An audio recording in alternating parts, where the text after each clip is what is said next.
Assalamualaikum warahmatullahi wabarakatuh. Alhamdulillahirabbil alamin. Assalatu wassalamu ala asyrafil anbiya'i wal mursalin sayyidina wa maulana Muhammadin wa ala alihi wa ashabi ajmain, amma ba'd.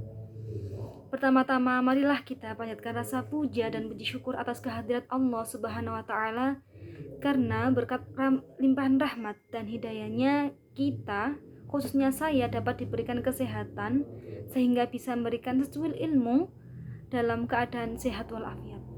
Allahumma sholli ala Sayyidina Muhammad.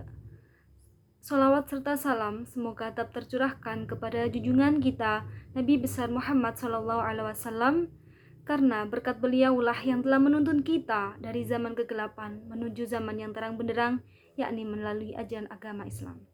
Nah, pada kesempatan kali ini saya akan membahas tentang niat is the key everything.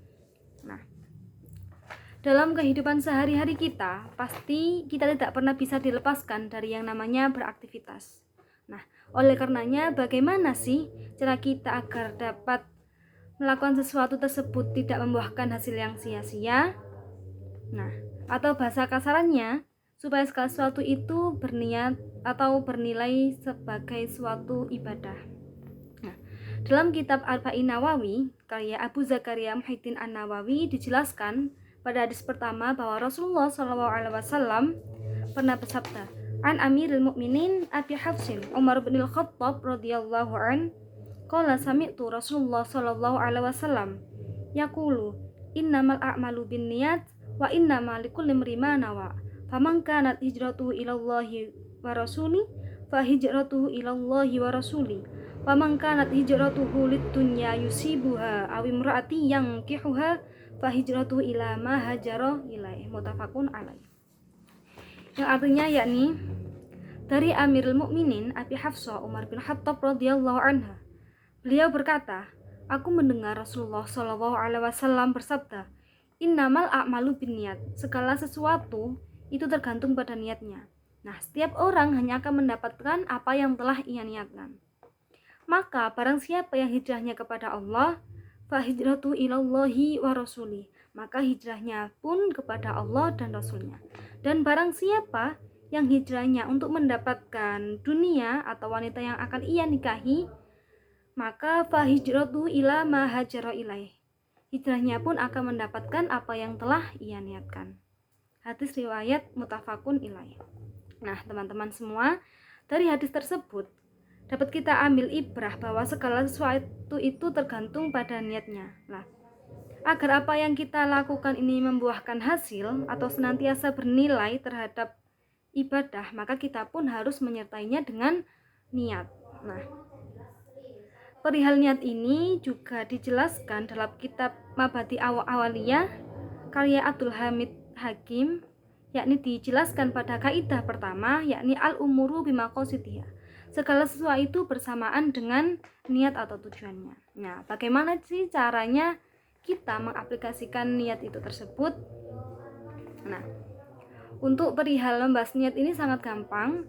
Kita bisa meniatkannya atau kerentek di dalam hati, karena pada dasarnya niat itu yaitu terletak pada hati kita sendiri. Lah, setelah kita sudah kerentek, sudah menyertakannya di dalam hati, maka kita tinggal menegaskan itu dalam perilaku keseharian kita. Nah, contoh, ada si A dan si B yang hendak makan siang. Namun si A ini meniatkan apa yang ia makan selama itu yaitu untuk menjadi bekal energinya untuk beribadah kepada Allah. Sedangkan si B ini hanya sekedar untuk makan. Maka yang didapatkan oleh keduanya ini juga akan berbeda. Mengapa? Karena si A disertai dengan niat dan si B tidak menyertakan niat. Jadi si A akan mendapatkan selain kenyang dan rasa yang telah ditangani dahaga, ia juga mendapatkan bernilai pahala karena apa yang telah niatkan. Nah, sedangkan si B hanya mendapatkan rasa kenyang dan rasa hilangnya dahaga saja. Nah, contoh lagi dalam kehidupan sehari-hari kita. Sekarang kan bulan puasa, jelas setiap mukmin itu juga diwajibkan untuk melaksanakan ibadah puasa. Nah, Contoh, sewaktu kita malam hari kita tidak berniat puasa Ramadan untuk esok harinya karena kita lupa ataupun apa.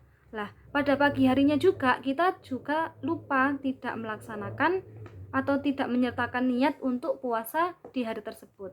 Maka yang akan kita dapatkan pada saat itu hanyalah dahaga dan menahan rasa lapar. Mengapa demikian? Karena pada saat itu kita tidak menyertakan niat. Karena kan kita sudah tahu ya bahwa innamal a'malu binniyat, segala sesuatu itu tergantung pada niatnya. Jadi kalau seumpama kita telah melaksanakan amalia yang banyak sekali tapi di situ tidak disertai niat, maka apa yang telah kita lakukan atau aktivitas amalia yang telah kita lakukan akan membuahkan hasil yang sia-sia saja tanpa diperoleh suatu pahala atau ganjaran yang lainnya. Nah, oleh karenanya teman-teman sekalian, kita perlu menegaskan dan berniat di setiap aktivitas kita agar apa yang telah kita lakukan ini bernilai suatu ibadah. Nah, meskipun amalia kita banyak, namun hal tersebut tidak disertai niat, maka semua akan berakhir dengan sia-sia. Nah, dapat disimpulkan bahwa niat ini lebih utama ya daripada amal perbuatan yang kita lakukan. Mengenai keutamaan niat ini, hal ini juga pernah diriwayatkan oleh Imam Baihaqi, yakni an-niyatu mu'minin khairum min amali. Niat seorang mukmin itu lebih utama daripada amalnya. Nah, Alama Sayyid Abdullah bin Alawi Al-Haddad dalam kitabnya yang berjudul Risalatul Mu'awwanah bil Mudhaharah wal Muwazarah dijelaskan bahwa beliau, yakni Sayyid Abdullah bin Alawi, telah memberikan gambaran 3 keadaan. Yang pertama yaitu ketika orang yang berniat melakukan suatu amalan atau suatu amal kebaikan lalu mengerjakannya, maka orang tersebut akan mendapatkan 10 kebaikan 700 atau bahkan berlipat-lipat ganda. Untuk yang kedua yakni orang yang berniat melakukan suatu amalan kebaikan dan mampu melakukannya tapi tidak jadi melakukannya karena suatu hal, maka orang tersebut akan mendapatkan satu kebaikan atau satu kebaikan yang sempurna. Dan untuk yang poin ketiga, gambar yang ketiga ini, orang yang berniat melakukan suatu amal tapi tidak mampu melakukan, maka orang tersebut diganjar sebagaimana orang yang mampu melakukannya. Nah, contoh dari uraian yang ketiga ini yakni seumpama ada fakir miskin kan sudah tidak bisa membayar kehidupan sehari-hari ya. Lah, sedangkan ia ini ingin melaksanakan ibadah haji. Jadi cukup dengan niat, maka niat yang tulus karena Allah, maka niat dari orang fakir miskin ini bisa diganjar sesuai dengan orang yang mampu melaksanakannya. Mengapa demikian? Karena kalau kita melihat fenomena sekitar, lah untuk makanan atau kehidupan sehari-hari saja mereka sudah tidak mampu. Bagaimana jika kalau menginginkan umroh atau ibadah haji yang lainnya? Maka ini adalah salah satu keberkahan atau rahmat Allah yang diberikan kepada kita, khususnya kaum muslimin. Nah, dari uraian tersebut, ketiga uraian atau gambaran yang telah dijelaskan oleh Alama Sayyid Abdullah bin Alawi Al-Haddad, dapat diketahui ya teman-teman bahwa Allah ini sangat memperhitungkan niat dari suatu amal perbuatan. Jika orang tersebut berniat dan merealisasikannya, maka ia akan mendapatkan pahala ganda atau berlipat ganda. Namun jika orang tersebut hanya berniat tapi tidak merealisasikannya, maka ia akan dicatat sebagai satu pahala kebaikan yang sempurna. Nah, perlu kita ketahui juga nih, bahwa jika kita berniat buruk atau melakukan suatu maksiat namun tidak jadi melakukannya atau mengurungkan niat tersebut, maka Allah akan mengganjar atau mencatat pahala untuk kita. Mengapa? Karena kita telah menggugurkan niat tersebut. Namun jika kita berniat dan merealisasikan suatu keburukan itu, maka hal ini juga akan dicatat sebagai satu kejahatan. Hal ini diriwayatkan oleh Bukhari wa Muslim, yang artinya, dan bila seseorang berniat melakukan suatu kejahatan lalu ia tidak melaksanakannya, maka Allah akan mencatat pahala di sisinya sebagai satu kebaikan yang sempurna. Dan bila ia berniat melakukan suatu kejahatan, kemudian melaksanakannya